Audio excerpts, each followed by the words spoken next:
بسم اللہ الرحمن الرحیم۔ شروع اللہ کے نام سے جو بڑا مہربان نہایت رحم والا ہے۔ بسم اللہ الرحمن الرحیم۔ السلام علیکم دوستوں، آپ جانتے ہیں کہ میں ہر دن قرآن یا حدیث سے دن کی کچھ خوبصورت باتیں آپ کے ساتھ بیان کرتا ہوں۔ اسی طرح آج ہم حدیث پاک کی روشنی میں امیر المومنین حضرت عمر فاروق رضی اللہ تعالیٰ عنہ کی ایک بہترین اور حیرت انگیز واقعات کے بارے میں جانیں گے۔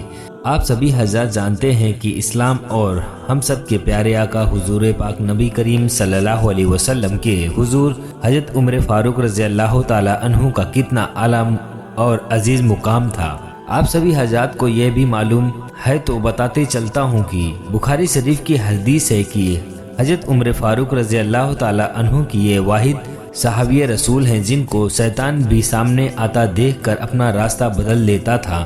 تو دوستوں، حضرت عمر فاروق رضی اللہ تعالیٰ عنہ وہ صحابی رسول ہیں جن کا ذکر اللہ رب العزت نے اپنی 4 مقدس کتابوں میں سے ایک کتاب میں انجیل میں بھی بیان فرمایا ہے۔ تو دوستوں، واقعہ شروع کرنے سے پہلے آپ سبھی سے میری گزارش ہے کہ میرے یوٹیوب چینل کو سبسکرائب اور ویڈیوز کو لائک کرنا نہ بھولیں۔ تو دوستوں، حدیثوں کی روشنی میں آتا ہے کہ ایک بار صلیبیوں سے جنگ کرنے کے لیے حضرت عمر فاروق رضی اللہ تعالیٰ عنہ کی بہترین جنگجو اور ان میں حضرت عبیدہ رضی اللہ تعالیٰ عنہ جیسے اور کئی بڑے صحابی رسول بھی بیت المقدس کو فتح کرنے کے لیے بیت المقدس کے قلعے کا محاصرہ کر رہے تھے، اور کسی کو بھی کوئی کمزور جگہ نہیں مل رہی تھی کہ جسے موقع جان کر صلیبیوں پر حملہ کیا جا سکے اور بیت المقدس فتح کر سکیں۔ ابھی چند دن ہی گزرے تھے کہ شام کے وقت وہاں سے صلیبیوں کے کچھ علماء کرام کا گزر ہوا تو مسلمانوں کے پاس آئے اور ان کو دیکھ کر کہنے لگے، اے مسلمانوں، تم قیامت تک یہاں پڑے رہو گے اور محاصرہ کرتے رہو گے تو بھی یہ بیت المقدس کبھی فتح نہیں کر پاؤ گے۔ ہاں، لیکن ہماری مقدس کتاب میں پیشن گوئی ہے کہ ایک درویش بادشاہ کے ہاتھوں یہ شہر فتح ہوگا، جو تم میں سے تو ہمیں کوئی نظر نہیں آتا۔ اتنا سننا تھا کہ حضرت ابو عبیدہ رضی اللہ تعالیٰ عنہ کا ذہن فوراً امیر المومنین حضرت عمر فاروق رضی اللہ تعالیٰ عنہ کی طرف گیا۔ انہوں نے فوراً کہا کہ وہ درویش تو مدینے میں بیٹھا ہوا ہے۔ انہوں نے فوراً ہی امیر المومنین حضرت عمر فاروق رضی اللہ تعالیٰ عنہ کی طرف پیغام بھیجا کہ آپ جلدی یہاں تشریف لائیں، بیت المقدس فتح ہو جائے گا۔ پیغام ملتے ہی حضرت عمر فاروق رضی اللہ تعالیٰ عنہ جب وہاں سے روانہ ہوئے تو آپ کے ساتھ ایک اونٹ، ایک خادم، کچھ کھانے کا سامان اور تقریباً 700 میل کا سفر تھا۔ تو آپ امیر المومنین حضرت عمر فاروق رضی اللہ تعالیٰ عنہ نے طویل سفر ہونے کی وجہ سے خادم کو حکم دیا کہ ایک منزل تک میں اونٹ پہ بیٹھ کر سفر کروں گا اور تم اونٹ کی نکیل لے کر چلو گے، اور اگلی منزل سے تم بیٹھو گے اور میں اونٹ کی نکیل پکڑ کر چلوں گا۔ اس طرح سے ہم اپنا سفر مکمل کریں گے۔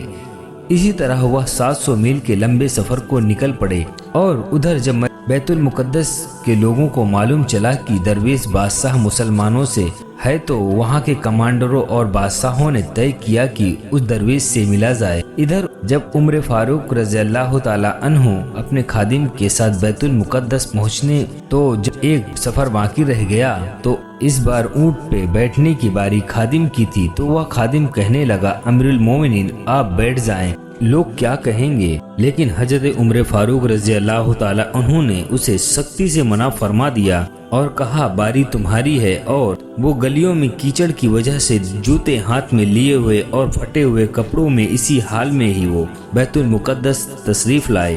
ان کی یہ حالت دیکھ کر حضرت ابو عبیدہ رضی اللہ تعالیٰ عنہ کہنے لگے، امیر المومنین آپ ذرا اپنا حلیہ درست فرما لیں، یہ بڑا معظم علاقہ ہے۔ تو حضرت عمر فاروق رضی اللہ تعالیٰ عنہ فوراً ہی غصے میں آئے اور کہنے لگے، ہم وہ قوم ہیں جن کو اللہ رب العزت نے عزت دی ہے تو اسلام کے ذریعے، کپڑوں کے ذریعے، دولت کے ذریعے نہیں۔ اتنا سننا تھا کہ حضرت ابو عبیدہ رضی اللہ تعالیٰ عنہ خاموش ہو گئے، اور حضرت عمر فاروق رضی اللہ تعالیٰ عنہ ویسے ہی حلیے میں وہاں ان کے محلوں کے نیچے پہنچے ہی تھے کہ ان لوگوں نے حضرت عمر فاروق رضی اللہ تعالیٰ عنہ کو دیکھا اور حیران ہو گئے کہ کوئی ایسا بھی بادشاہ ہو سکتا ہے۔